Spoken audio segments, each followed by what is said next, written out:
On the morning of her wedding, Adaobi opened her eyes before the first cock crowed. The stars had not yet faded, and the air was still cool. She lay awake, her heart drumming like the festival drums she would soon hear.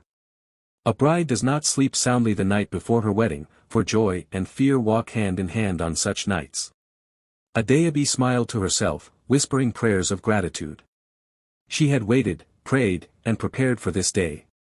The day she would become Chinedu's wife. The day two families would join, the day songs would rise from her father's compound, filling the ears of neighbors near and far. Yet, as her lips curved into a smile, fate was quietly preparing another story for her. A story she did not choose. A story she could never escape. For sometimes, my children, joy attracts not only laughter but also jealousy. And envy, when left to grow, is more dangerous than a sharpened spear. Adaobi was not just any bride. She was the only daughter of her parents, born after many years of waiting. From childhood, her beauty was the talk of the land. They called her Adaobi, the light of the compound. But her beauty was not only in her face. She was known for her gentle heart. She was the girl who would carry the calabash for an old woman struggling at the stream. She was the one who would share her food when another had nothing. It is said that kindness adds more beauty than ornaments of gold, and truly, Adaobi carried both. Among her friends, there was one called Nnena. To the eyes of the villagers, they were inseparable.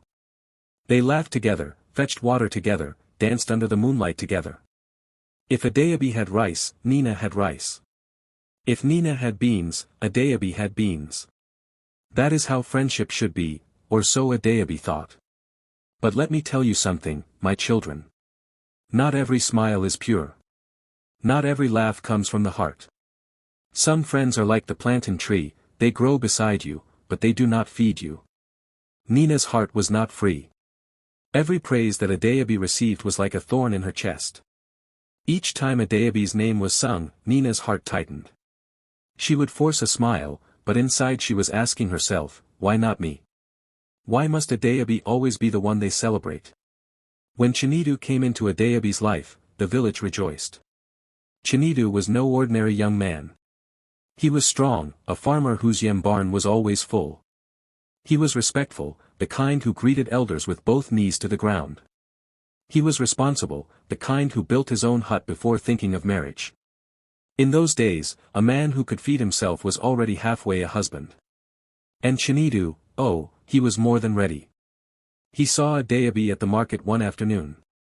She was selling palm oil, her laughter mixing with the calls of the other traders.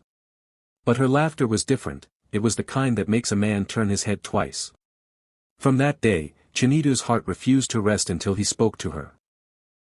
One visit became two, two became many, and soon the two families sat together. Bride price was paid, wine was shared, and the wedding day was fixed. The village was alive with excitement. Mothers taught their daughters songs to sing on the wedding day. Fathers slaughtered goats in preparation. Drummers rehearsed rhythms that had not been played since the last big wedding. Everyone was ready to celebrate love. Everyone, except Nnena. In the dark corner of her room, she wept, not tears of sorrow, but tears of envy. She asked herself, why should Adaobi be the one? Why not me? It was in that bitterness that she sought out an old woman at the edge of the village. This woman was known for her charms and powders, the type who could cause quarrels with one mixture and bring peace with another. People said her words could bend the heart, her herbs could confuse the eyes. When Nnena explained her desire, the old woman shook her head. What you ask will not kill her, she said. But her marriage will scatter like sand in the wind. Take this powder. On her wedding day, see that it touches her face. Then watch what happens. Nnena left with the powder hidden in her wrapper, her heart boiling with secret joy. The day arrived.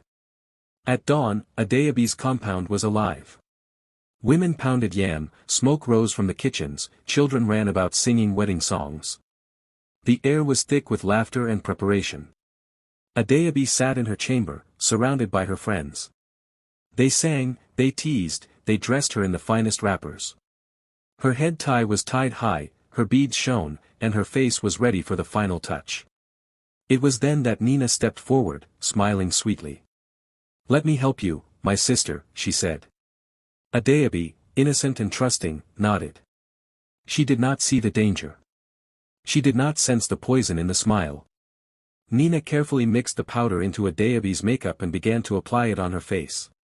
Stroke after stroke, she worked gently, hiding her wicked intent under a friendly hand. Adaobi looked into the mirror and smiled. She saw beauty, but what she did not see was the curse that had settled on her skin.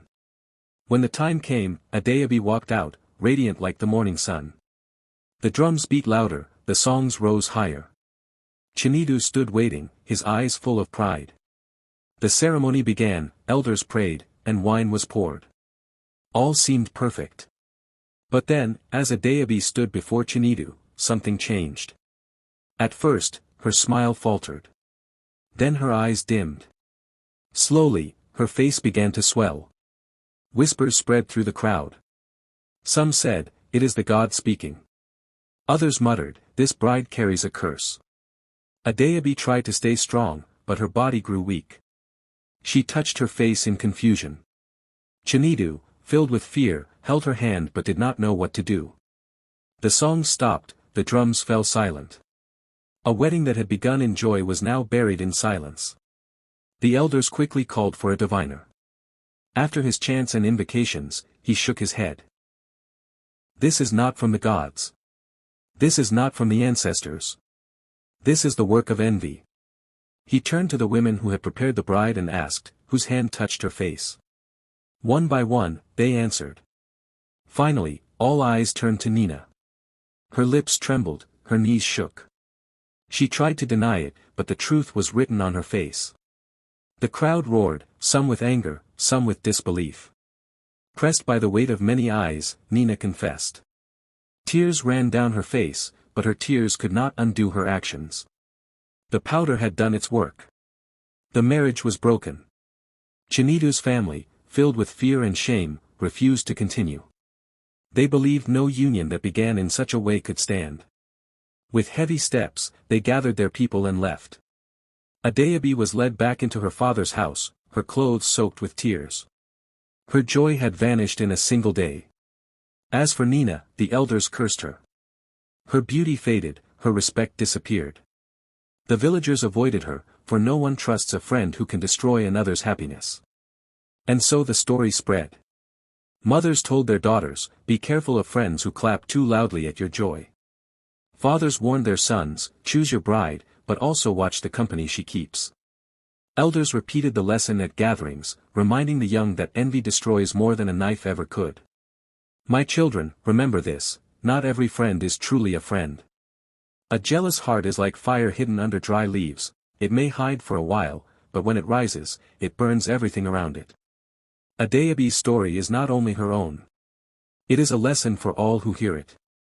Now tell me, if you were Chinedu, would you have stayed with Adaobi, or would you have walked away like he did?